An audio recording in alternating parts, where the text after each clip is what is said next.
Assalamu alaikum. I'm Prabhakaran. I'm working as a supervisor. Firstly, I would like to know, there is a common saying in most of the religions that whoever follows God's sayings religiously will go to heaven, and if not, will go to hell. Taking this into consideration, I would like to know what will be the status of non-Muslims on the day of judgment. Secondly, I would like to know the importance of the holy month of Ramadan for the benefit of non-Muslims who have come here. And finally, I would like to say, from the little experience I have gained in my life, I can strongly say Islam is the only religion which has clear-cut, sound theoretical knowledge supported with logical examples with reasoning.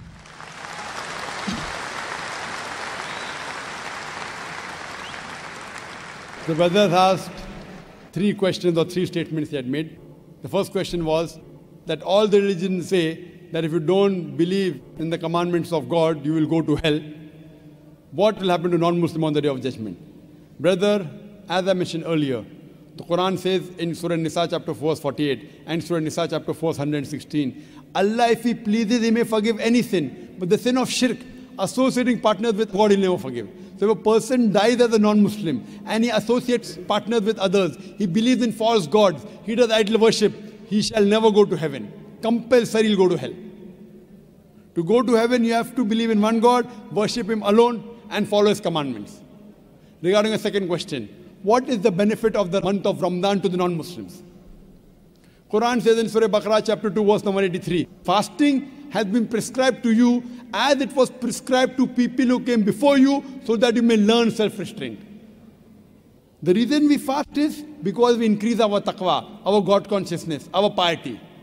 And Surah Baqarah chapter number 2 verse 185 says, Ramadan was the month in which the Quran was revealed as a guidance to the whole of humanity, as a criteria to judge right from wrong. Ramadan is this month in which the glorious Quran, the last and final revelation, was revealed to the last and final messenger, Prophet Muhammad, peace be upon him. And the Quran says, this Quran is a guidance for humanity, not only for Muslims or for the Arabs, for the whole of humanity.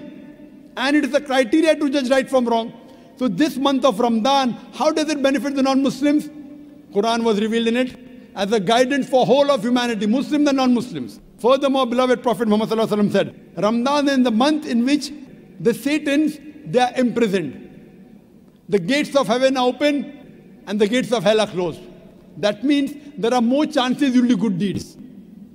A person does more good deeds in Ramadan, the chances of him doing bad deeds is less. As far as non-Muslims, the message of Islam may go very well in the hearts of the non-Muslims, because the devil, the Satan, the imprisonment. So more chances of the non-Muslims accepting Islam. More chances he'll come closer to Islam. Regarding a third statement, you believe that Islam has got theoretical points in it and it is backed up with reason and logic. So when you agree that Islam then rules and regulations which are backed up with reason and logic, my question to you in this month of Ramadan, then why don't you accept Islam? It is not a question of accepting Islam. For the matter of fact, I do accept all the religions, all the good things every religion is saying. So I don't have any... Brother, you say you believe in all the good things in all the religions. That means there are some bad things in some religions, correct? I do agree. Strongly agree. Oh, fine. I want to ask you a simple question. What do you think is bad in Islam? Practically, I have not come across anything bad in Islam, but maybe in practice, people have... No, in Islam, don't talk about Muslim. Muslim may be bad. I'm not talking about Muslims. Okay. Talk about Islam. There are Muslims who may have alcohol, there are Muslims who may cheat. I've not come across anything bad about Islam. Very good. To be now very frank. You told me very frankly, you take good things of all the religions. You also said you know there are bad things in other religions. And you also said you don't know of anything bad in Islam. So yeah, now in the other religions, there are good and bad. In this religion, only good. Suppose I give you 2 glasses of water. One is pure water. Other water, pure water, and 1 drop of urine. So which water will you drink? Good water, of course. Good, pure water. So this is a pure religion. Absolutely pure, without adulteration. Now, when I realize it is pure, when you are thirsty, you will drink the pure water. No, I believe it is pure, but I won't drink it. It doesn't even make sense. If I want to get admission in a university, I do my survey. This university is the best. Why don't you take admission? No, I'll think about it. If you don't have the money to pay your fees, fine. University is very good, but too expensive. I can't afford the fees. Islam is free. If you agree it's the best, you have to accept it. Or maybe it's a hypocrisy. See, if I agree it's the best, I have to accept it.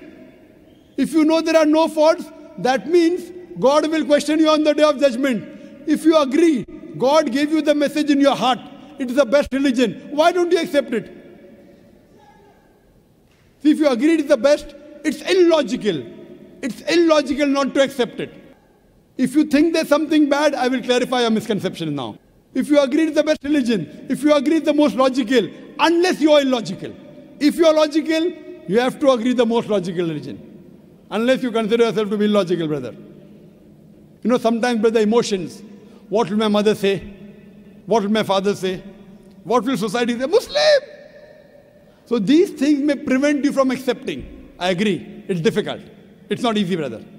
But if you are logical, if you are scientific, you have to accept what is best. Therefore, I say, if someone proves to me any religion better than Islam, I will accept it.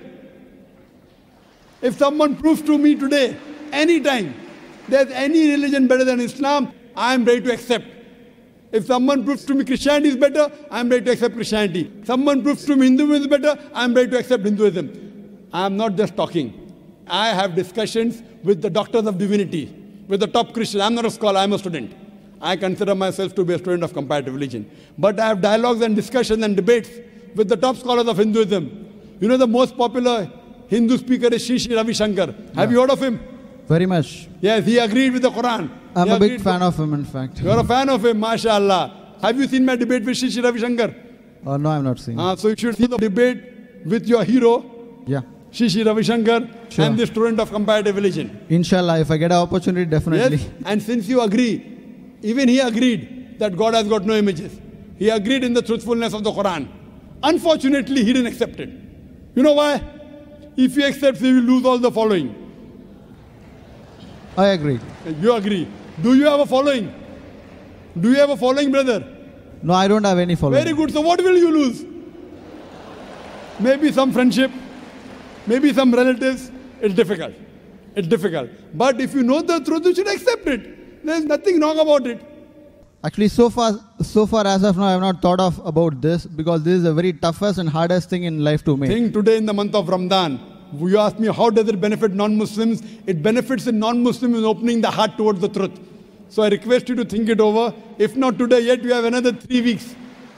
Another 2-3 weeks you have till the month of Ramadan. If not today, except in the month of Ramadan, it will benefit you. And inshallah, I can tell you that inshallah, if you accept Islam, all your previous sins will be forgiven. 100%. So today if you accept Islam, if suppose you die today, I can tell for sure you will go to Jannah.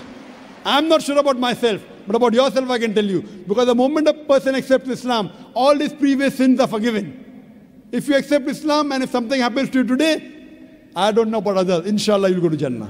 Thank you very much. So I'm waiting Assalamu for your alaikum. acceptance, brother.